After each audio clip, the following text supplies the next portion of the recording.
Good morning, dear hearts. We are on lesson 332. Please subscribe. Before we do today's lesson, I'm going to go to our relevant thought. What is the ego? We started it yesterday.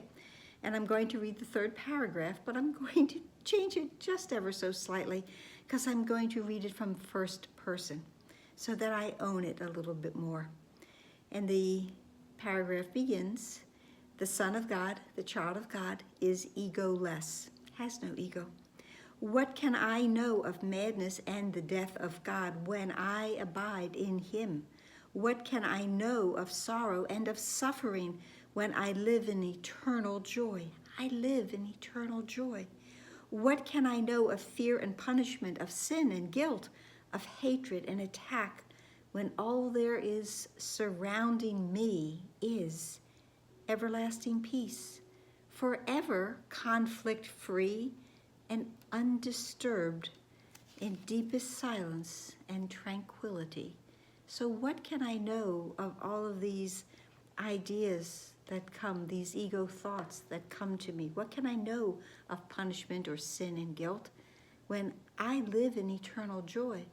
I live in heaven with my Father. I am as God created me. So what can I know of anything that is not love? I can't, because I'm still home.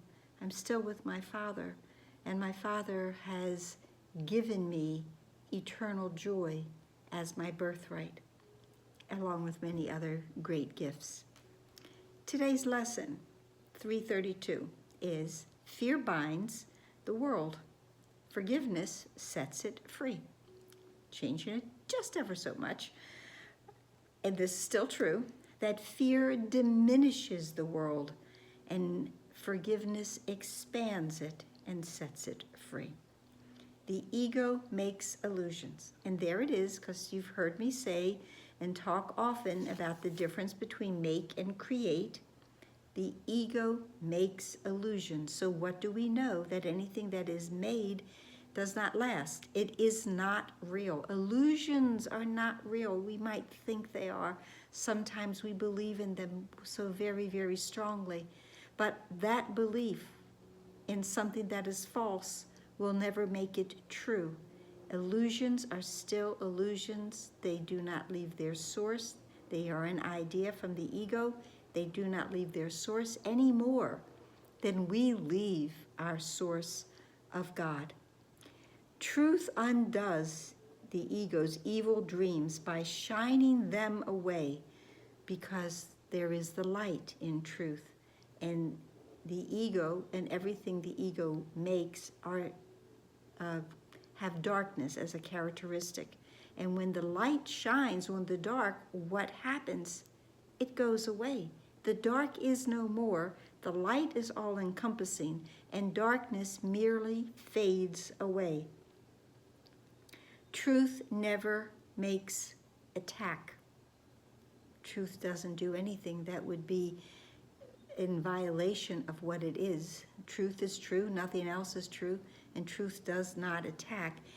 Truth, it merely is. God is, love is, truth, it merely is.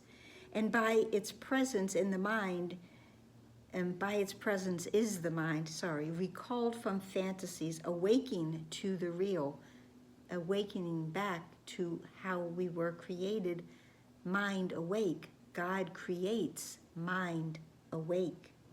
Forgiveness bids this presence enter in and take its rightful place within the mind. Without forgiveness is the mind in chains, believing in its own futility, and I would add frailty. Without forgiveness, the mind is small and limited. Without forgiveness, fear reigns supreme. Without forgiveness, we are left in chains, and we are imprisoned by our own thoughts. Yet with forgiveness does the light shine through the dream of darkness, offering it hope and giving it means to realize the freedom that is its inheritance. We are born free, created free. We have no chains laid upon us, except the ones that we put there by our thoughts and our allegiance to the ego. The ego makes illusions, and illusions are not real. The second part of the lesson is the prayer portion. We would not bind the world again today. Fear holds it prisoner. And yet your love, Father, has given us the means to set it free. Love is more powerful than any illusion there could ever be or we could ever think of. Father, we would release it now. We will release our thoughts. We will release the world today. For as we offer freedom, it is given us. As we give, so do we receive. And we would not remain as prisoners while you are holding freedom out to us. We are given freedom. We can spread our wings. We can fly. Fear makes everything small. Illusions seem to be vast, but when the truth dawns upon us, when the truth shines the light upon every illusion, the expansiveness of God is so beyond anything that the ego has given.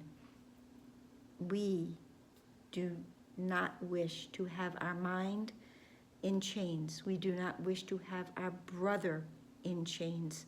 We wish to know that we are free. We are free to fly. We are free to come home. We have the wings of the eagle waiting for us to take them and rise and know our own power and our own strength. And that is it for today. I hope it helped. Please like, please share, please subscribe, please comment, please smile, please breathe. Please pray to recognize all of the many gifts that have been given us, and to recognize that only in freedom can we all be free and happy and know the truth of who we really are. So, namaste.